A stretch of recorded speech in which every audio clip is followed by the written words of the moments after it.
What if I told you that you've been praying 5 times a day, maybe for years, maybe your whole life, but you've never truly been present for a single one of them, not because you're a bad Muslim, but because nobody ever walked you through what's actually happening in each moment of Salah?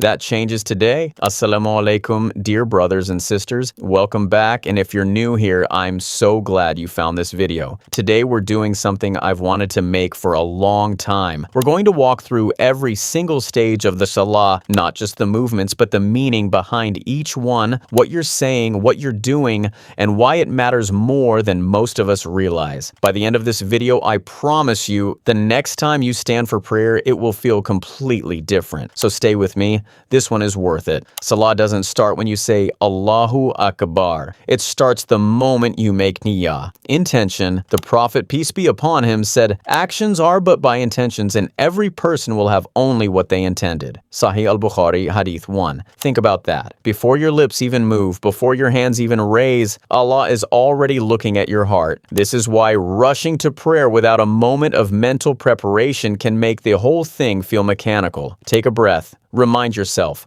I am about to stand before the creator of the universe. That moment of awareness. That is the beginning of Salat. When you raise your hands and say Allahu Akbar, Allah is the greatest, you are making a declaration. You are saying everything in my world right now, my worries, my phone, my to-do list, none of it is greater than this. Then in Qiyam, the standing, you recite Surah Al-Fatiha every single rak'ah. Allah says in a Hadith Qudsi, I have divided the prayer between myself and my servant into 2 halves, and my servant shall have what he asks for. Sahih Muslim, Hadith 395. Every ayah you recite in Al-Fatiha, Allah responds. Verse by verse, He is listening, He is answering, and here's the part most people miss. Al-Fatiha is not just a recitation, it's a conversation. You speak, he replies, that's not poetry, that's a hadith. Now we reach the physical heart of Salah. In Ruku, bowing, you say Subhana Rabbiyal Adhim, glory be to my Lord the Most Great. You are bowing before the one who created galaxies with a single command. But sujud, prostration,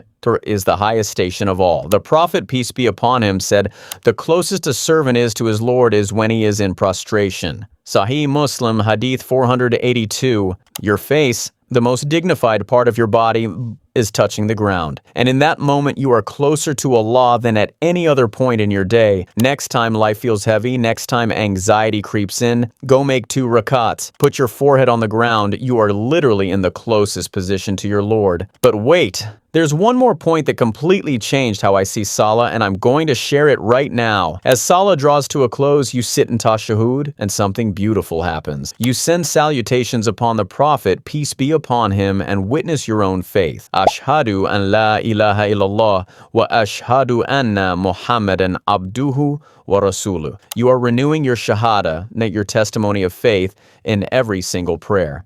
And then comes taslim. You turn right, then left, saying Assalamu alaikum wa rahmatullah. Some scholars note that this is your greeting to the angels who have been recording your deeds throughout the prayer. You are parting with heavenly company. Every Salah ends with peace. That's not coincidence, that's design. Brothers and sisters, if this video helped you see Salah differently, do something small that carries big reward. Hit the like button, it helps this reminder reach more people. Subscribe if you want more content like this, and share this video with one person, a friend, a family member, who you feel could benefit.